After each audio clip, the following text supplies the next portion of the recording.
Hello mga boss, ito humina ang lamig nito, nagbawas ng Freon itong Mitsubishi Montero na 2022 model. Okay, so ito, pinisure muna namin ng nitrogen, tapos toilet test natin. O parang ano siya, nasa dito, muna natin. Kadalasan dyan yung nagiging problem, o-ring.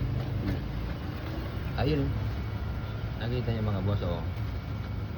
Yan. Kaya tandaan nyo mabuti pag humina ang lamig ng aircon, wag ugali na magpapakarga ng Freon. Okay, so ito papalitan natin ang o-ring. Ito yung before.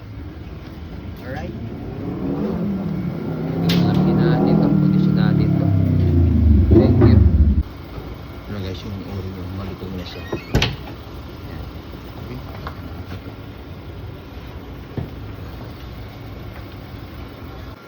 Ito na guys, yung pinagtan natin ang o-ring. Okay. Tapos test natin.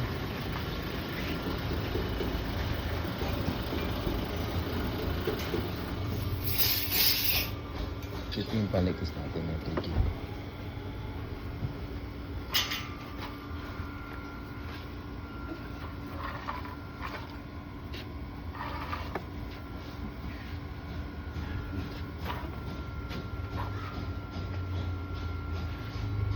Parang ako sa alright na.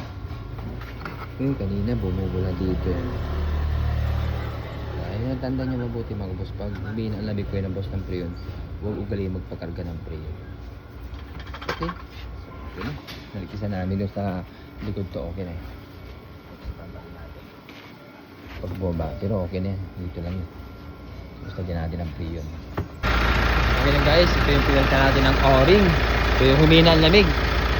Kaya tandaan nyo mabuti mga boss. Pag humina ang lamig, huwag ugali na magpapakarga ng Freon para hindi masira yung compressor natin. Yun, automatic na siya.